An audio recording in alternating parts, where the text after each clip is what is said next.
Assalamualaikum warahmatullahi wabarakatuh. Perkenalkan, nama saya Dr. Vina Maulidia SP. Saya merupakan dosen dari program studi Magister Ilmu Pertanian dan program studi Agroteknologi Fakultas Pertanian Universitas Teguh Umar. Video ini saya buat sebagai salah satu unsur Tridharma, yaitu pengajaran pada portofolio dalam proses uji kompetensi tugas pokok dosen dalam proses sertifikasi dosen pada tahun 2026. Saya pribadi merupakan dosen bidang proteksi tanaman. Pada program studi di tempat saya bekerja, terdapat 4 bidang ilmu, yaitu yang pertama bidang ilmu agronomi, bidang ilmu yang mempelajari tentang teknik budidaya untuk memproduksi tanaman yang optimal. Yang kedua adalah bidang ilmu tanah, yaitu mempelajari tentang tanah, jenis tanah, kesesuaian lahan untuk menentukan lokasi atau lahan yang tepat untuk dibudidayakan tanaman. Kemudian yang ketiga, bidang studi proteksi tanaman, yaitu ilmu yang mempelajari tentang bagaimana kita dapat melindungi tanaman dari serangan organisme penyakit tumbuhan seperti hama penyakit maupun gulma. Dan yang terakhir adalah bidang ilmu bioteknologi dan pemulihan tanaman, yaitu ilmu yang mempelajari tentang teknik perakitan tanaman untuk mengatasi cekaman sehingga dapat memproduksi secara optimal. Saya pribadi merupakan dosen di bidang proteksi tanaman, ya, dengan keilmuan ilmu penyakit tanaman. Pada Tridharma bagian pendidikan atau pengajaran ini, saya mengampu beberapa mata kuliah, di antaranya yang pertama dasar-dasar perlindungan tanaman, yang kedua ada pengelolaan hama dan penyakit tanaman, kemudian ada teknik dan aplikasi dari pestisida. Selanjutnya ada pengendalian hayati, ada fitopatologi, dan beberapa mata kuliah lainnya. Mata kuliah dasar-dasar perlindungan tanaman pada program studi agroteknologi merupakan mata kuliah wajib dengan bobot 3 SKS, 2 SKS perkuliahan, dan 1 SKS praktikum. Dalam mengampu mata kuliah ini terdiri atas 3 materi utama, yaitu materi hama, penyakit, dan juga gulma. Sehingga dosen pengampu pada mata kuliah ini juga terbagi oleh 3 dosen dengan bidang keilmuan yang berbeda. Mata kuliah ini memberikan pemahaman kepada mahasiswa terkait organisme pengganggu tanaman yang terdiri dari hama, penyakit, maupun gulma, serta teknik perlindungan tanaman, serta upaya dalam mengendalikan hama, penyakit, dan juga gulma. Mata kuliah ini meliputi 2 CPL, yaitu yang pertama, mahasiswa mampu menguasai konsep dasar dari pemecahan masalah terhadap dasar-dasar perlindungan tanaman dalam rangka mendukung keberlanjutan produksi tanaman. Kemudian CPL yang selanjutnya adalah mahasiswa mampu menganalisis teknik pengendalian hama dan penyakit tanaman dengan prinsip ramah lingkungan. Kemudian terdapat 3 CPNK pada mata kuliah ini. Yang pertama, memahami konsep tentang hama, penyakit, dan juga gulma atau organisme pengganggu tanaman. Kemudian yang kedua, menguraikan klasifikasi perkembangan pertumbuhan serta gejala serangan yang disebabkan oleh organisme pengganggu tanaman. Dan yang terakhir, mampu mengkategorikan bagaimana teknik-teknik pengendalian dari penyakit tanaman sendiri atau dari organisme pengganggu tanaman. Beberapa metode pembelajaran pada mata kuliah ini seperti discovery learning, kemudian kooperatif. Pada proses pembelajaran biasanya diawali dengan review materi, kemudian dilakukan pretest materi yang hari itu akan dijelaskan, kemudian dilakukan pemaparan materi, kemudian diskusi. Selanjutnya ada post-test dari materi yang dipaparkan pada hari tersebut. Kemudian ada juga beberapa tugas kelompok dan juga individu yang akan diberikan kepada mahasiswa. Baik, pertemuan pertama pada mata kuliah ini terdiri dari penjelasan tentang konsep dari organisme pengganggu tanaman itu sendiri. Kemudian pertemuan kedua itu menjelaskan tentang konsep hama, mampu mengklasifikasikan jenis dari dan golongan penyebab terjadinya hama. Kemudian pertemuan ketiga itu mampu mendeskripsikan serangga sebagai hama berdasarkan morfologi dan metamorfosis. Kemudian pertemuan keempat itu mampu mendeskripsikan metamorfosis dari serangga, gejala serangan, dan juga dampak dari serangan hama. Kemudian pertemuan kelima adalah teknik pengendalian hama.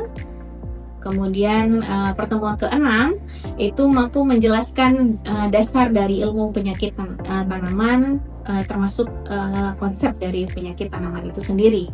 Kemudian pertemuan ketujuh itu mampu mendeskripsikan konsep dari perkembangan dan penyebaran penyakit tanaman. Pertemuan ke-8 adalah ujian tengah semester atau UTS. Pertemuan ke-9 merupakan identifikasi gejala-gejala penyakit pada tanaman. Kemudian pertemuan ke-10 merupakan teknik-teknik pengendalian penyakit pada tanaman. Kemudian pada pertemuan ke-11 itu mengenai konsep dasar ilmu gulma. Pada pertemuan ke-12 itu mengklasifikasikan sifat-sifat dan cara kerja dari alelopati atau gulma itu sendiri. Kemudian pada pertemuan ke-13 itu menjelaskan perkembangbiakan gulma. Selanjutnya pada pertemuan ke-14 itu menjelaskan tentang penyebaran dari gulma sendiri. Pada pertemuan ke-15 itu membedakan antara teknik pengendalian gulma. Dan yang terakhir adalah pertemuan ke-16 yaitu UAS atau ujian akhir semester. Adapun bobot penilaian dari mata kuliah ini yaitu persentasenya, yang pertama ada tugas sekitar 15%, ada kuis 10%, ada UTS 20%, ada UAS 25%, dan juga ada praktikum ada 30%. Kemudian untuk praktikum pada mata kuliah ini biasa juga terbagi dari 3 komponen besar, yaitu hama, penyakit, dan juga gulma. Baik dari hamanya itu biasanya untuk diidentifikasi hama yang ada di lapangan, kemudian dibawa ke laboratorium untuk dicek jenis serangganya apa, kemudian dilihat di bawah mikroskop, kemudian diidentifikasi. Kemudian yang kedua ada identifikasi serangan penyakit. Itu dilihat dari serangan-serangan penyakit yang ada di lapangan, kemudian dibawa ke laboratorium. Serangan penyakit dari nekrosis, kemudian hiperplastis, dan juga hipoplastis. Kemudian yang terakhir ada identifikasi gulma yang ada di lapangan, yang ada di lahan petani, untuk dilihat jumlahnya, jenis-jenisnya, dan lain-lain. Adapun referensi pada mata kuliah ini diantaranya ada dari Tronsmo itu et al. Ya, pada tahun 2020 dengan buku Plant Pathology and Plant Disease. Kemudian ada Pancante et al. Itu pada tahun 2018 dengan judul buku Handbook of Pest Management in Organic Farming. Kemudian yang ketiga ada buku Dejin et al. Pada tahun 2017 dengan judul Agroecological Crop Protection. Selanjutnya ada Triharsono pada tahun 2014 dengan judul buku Dasar-Dasar Perlindungan Tanaman. Selanjutnya ada Lumoa pada tahun 2013 mengenai entomologi. Kemudian ada Sinaga tahun 2009 mengenai dasar-dasar ilmu penyakit tumbuhan. Dan yang terakhir kita mengambil materi dari beberapa jurnal yang terkait. Dan yang terakhir kita mengambil beberapa jurnal penelitian terkait dengan mata kuliah ini. Selanjutnya, saya akan menampilkan cuplikan video pembelajaran di kelas untuk mata kuliah yang sudah saya jelaskan seperti saat ini. Sekian dan terima kasih. Wassalamualaikum warahmatullahi wabarakatuh. Assalamualaikum warahmatullahi wabarakatuh. Waalaikumsalam warahmatullahi wabarakatuh. Selamat sore. Sore. Alhamdulillah sehat semua ya. Sehat. Kita kuliah hari ini kuliah mengenai dasar-dasar perlindungan tanaman. Materi hari ini yaitu konsep dari penyakit tanaman. Ya. Sebelum kita mulai, semoga semangat semuanya kuliah ya. Sebelum kita mulai kita review materi minggu lalu dulu ya. Sekalian ibu absen ya. Jadi minggu lalu kita sudah belajar mengenai teknik pengendalian hama ya. Ada beberapa caranya, ada fisik, ada mekanik, ada kultur teknis, ada biologi atau hayati, ada kimiawi, dan juga ada terpadu. Bu absen ya. Husnatul Hasanah. Oke. Apa contoh dari pengendalian secara fisik? Pengendalian secara fisik itu dia menggunakan tangan secara langsung, misalnya contohnya dengan mengutip atau mengambil ulat yang ada pada daun tanaman budidaya. Oke. Selanjutnya Reza. Ya Bu. Ya, pengendalian secara terpadu. Apa contohnya? Apa pengertiannya?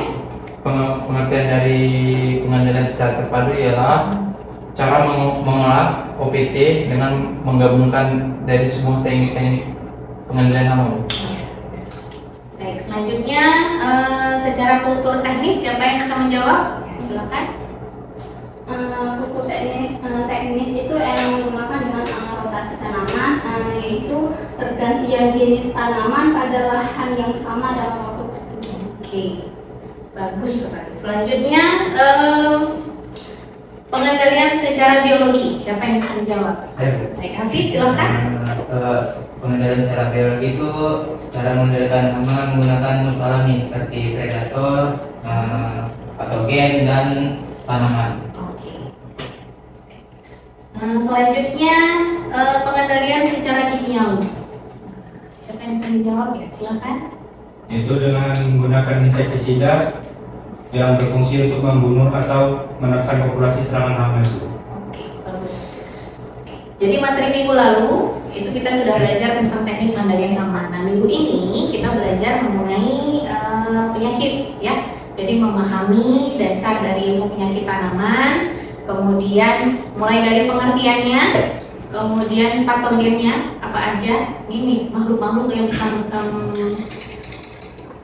bisa menyerang si tanaman. Kemudian yang terakhir adalah konsepnya, bagaimana cara dia bisa menyerang si tanaman. Nah, sebelum kita mulai perkuliahan, ibu tanya dulu, apakah ada yang tahu apa yang dimaksud dengan ilmu penyakit tanaman? Saya Bu, Silakan. baik, ilmu penyakit tanaman itu ialah cabang ilmu pertanian yang mempelajari tentang penyakit tanaman baik secara biotik dan abiotik.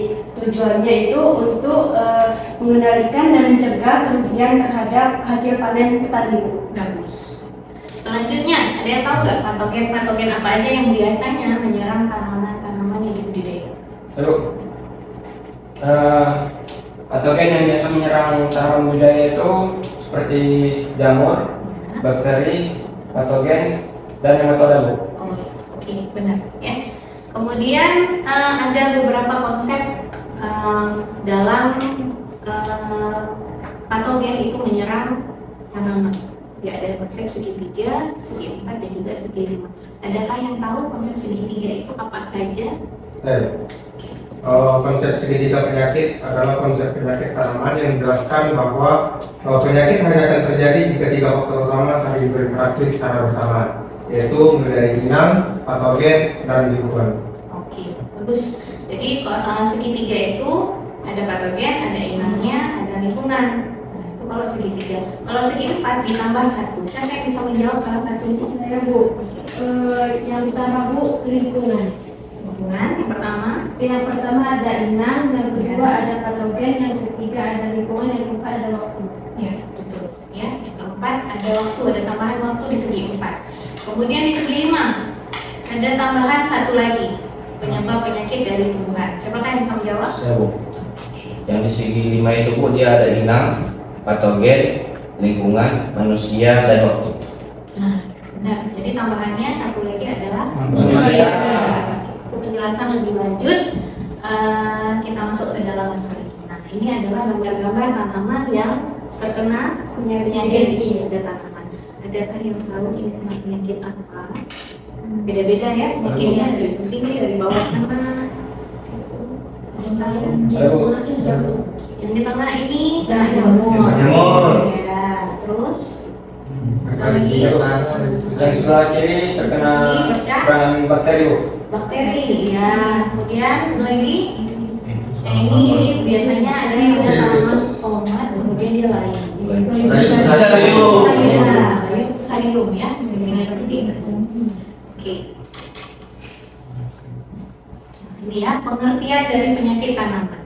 Ya, dari beberapa referensi yang kita gunakan, penyakit merupakan proses fisiologis tumbuhan yang abnormal. Ya, jadi dia tumbuh, tapi dia tidak normal. Ya, contohnya nih seperti gambar-gambar di bawah ini. Daun itu kan harusnya hijau, ya kan? Nah, jadi kalau ada bercak-bercak seperti ini bukan corak, tapi ini kena serangan penyakit. Ya. Kemudian kalau dia kenanya di batangnya akan seperti ini, kehitaman atau keputih-putihan seperti ini. Nah, ini jamur selirnya keluar. Kemudian kalau akar itu nggak ada yang bengkak-bengkak seperti ini. Akar itu biasanya lurus-lurus saja, gitu ya. Nah, jadi kalau bengkak-bengkak seperti ini, itu artinya ada serangan penyakit. Makanya disebut dengan gangguan secara abnormal. Pertumbuhannya abnormal disebabkan oleh dua faktor, biotik maupun abiotik. Kalau biotik berarti makhluk hidup. Siapa saja makhluk hidupnya apa? Patogen. Jadi kalau abiotik berarti lingkungan. Kita tugas kita sebagai mahasiswa di program studi agroteknologi, bagaimana cara kita belajar untuk mengurangi dampak dari serangan dari OPP sama penyakit. Kemudian patogen penyebab penyakit tanaman ada 4 ya. Yang pertama dari cendawan ya. Selanjutnya kalau nematoda bentuknya yang tadi, bentuknya yang bentuk bol atau bentuk puru akarnya bengkak-bengkak ini seperti ini. Kemudian kalau dibelah ada cacing seperti ini. Cacingnya nggak bisa kita lihatnya di bawah mikroskop, makanya disebut dengan mikroorganisme. Kemudian yang terakhir ada virus. Nah, itu lebih parah lagi, memang tidak bisa kita lihat karena dia tugasnya mengcopy RNA dari si tanaman. Kemudian nah ini yang tadi ya, jamur, virus. Kalau jamur biasanya gejalanya mirip-mirip semuanya ya. Nah, kalau gejala penyakit dari serangan jamur itu misalnya bercak, layu, hawar, busuk seperti gambar-gambar yang tadi ya. Kemudian kalau kena serangan bakteri biasanya ada juga bercak, ada juga busuk. Nah, kalau busuk itu biasanya disebabkan oleh bakteri gitu ya. Selanjutnya ada virus. Kalau virus biasanya daunnya keriting ya, menggulung ataupun dia menguning. Kemudian selanjutnya adalah konsepnya, bagaimana penyakit itu bisa muncul pada tanaman ya. Konsepnya ada 3, ada segi 3, segi 4, dan juga segi 5. Yang pertama, kondisi lingkungan yang mendukung pertumbuhan patogen ya. Patogen, jamur, virus, nematoda, dan juga bakteri itu biasanya paling bagus itu tumbuhnya ketika kelembabannya rendah ya. Jadi paling cepat dia berkembang biak. Kemudian itu dari konsep segi 3. Nah, kalau konsep segi 4 ada tambahan yaitu waktu. Kenapa ada tambahan waktu? Karena ketika tanaman menyerang itu tidak langsung ketika patogen menyerang tanaman itu tidak langsung masuk ke dalam jaringan tanaman ya. Jadi dia punya proses. Kalau segi 5 ada manusia. Adakah yang tahu kenapa manusia bisa menyebabkan penyakit begitu? Saya Bu, mengapa manusia dapat menyebabkan munculnya penyakit pada tanaman? Karena manusia ini sangat radar Bu. Contohnya seperti saat manusia sengaja melukai tanaman, itu dapat mudah sekali si penyakit mudah masuk ke dalam jaringan tanaman. Dan saat manusia ingin melakukan budidaya, manusia tersebut itu salah memilih benih yang mudah terserang Bu. Dan pengendalian terhadap tanaman itu menggunakan alat-alat yang masih belum steril Bu. Itu dapat menyebabkan penyakit mudah masuk. Benar ya. Jadi kenapa manusia itu bisa menyebabkan penyakit bagi tanaman? Itu yang pertama tadi, kan kita sebagai manusia, sebagai petani itu memilih benih. Ketika kita beli kan kita nggak tahu ya, karena penyakit itu ada siklodisis, ada pseudomondisis, ada hemolysis. Kalau hemolysis dari Kemudian pentingnya manusia dalam pengolahan penyakit, yang pertama pilih varietas yang tahan penyakit. Kemudian selanjutnya melakukan rotasi tanaman. Nah, pada satu lahan jangan ikut terus tanaman yang ditanam. Kemudian yang terakhir menggunakan pestisida yang bijak ketika ada serangan dari penyakit. Kemudian pentingnya waktu dalam pengendalian penyakit. Jadi penyakit itu biasanya dikendalikan sebelum muncul gejala penyakit. Itu disebut dengan pengendalian preventif. Kemudian berikut adalah video mengenai serangan penyakit karat pada gandum terhadap jamur patogen, jamur patogen yang disebut dengan Puccinia triticilla. Plants are under constant threat from invaders. As the invasion progresses, the fungus produces spores. These spores erupt from the surface of the plant.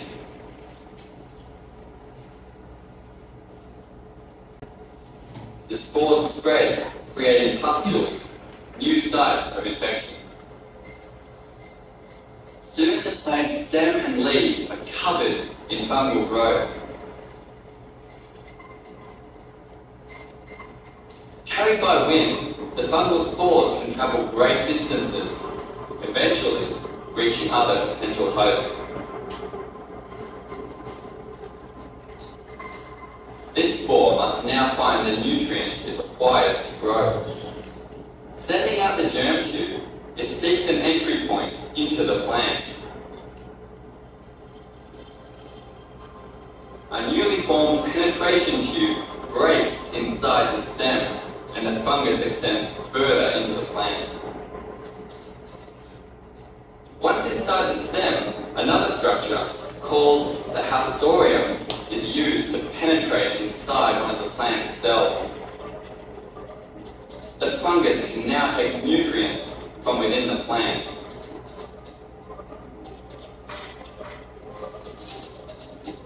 It also begins to secrete small protein molecules called effectors.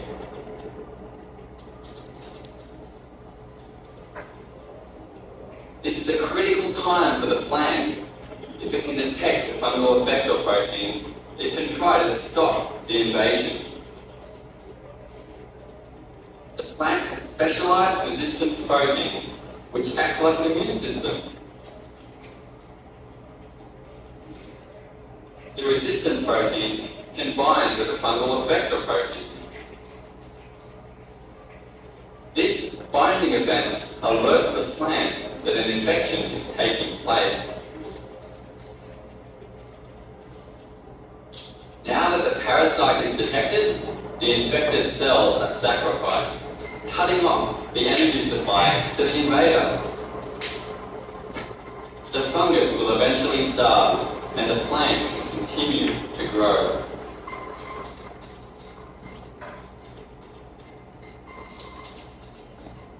New strains of fungi are constantly developing through evolution. This can make some plants vulnerable to infection. Diseases like rust fungus have plagued crop production since people first began farming.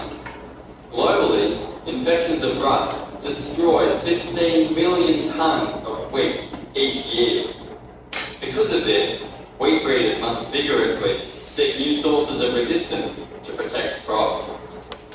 Perhaps by investigating the interactions between plants and their invaders, we could one day prevent the devastation caused by rust fungi.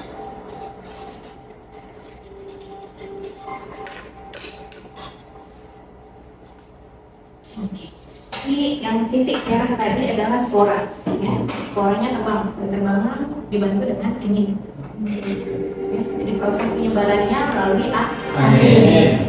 Jadi ketika titik spora itu sangat menempel ke dinding dari si tanaman, dia akan mengeluarkan miseliumnya, limpanya akan keluar, kemudian akan masuk melalui lubang alami, contohnya tadi stomata. Ya, kalau di akar, lubang alaminya ada di lubang-lubang akar yang kecil-kecil. tempat menyerap unsur hara dan air, dia juga masuk ke situ. Jadi ketika sudah masuk, kemudian masuk miseliumnya, memperbanyak diri, dia menyerap nutrisi yang ada di dalam tanaman. Ketika dia menyerap nutrisi yang ada di tanaman itu, disitulah baru muncul gejala penyakitnya di luar, ada bercak, ya, tanamannya jadi layu dan lain-lain. Itu ya isi dari videonya. Nah, kemudian selesai materi pada hari ini, ya kita ulang lagi materinya, ya kita close test, kita ulang lagi materi hari ini. Apa itu pengertian dari ilmu penyakit tumbuhan? Ada yang bisa jawab? Saya Iya sih. ilmu penyakit tanaman atau fitopatologi itu yang ilmu yang mempelajari tentang jenis ataupun penyebab penyakit itu bisa muncul.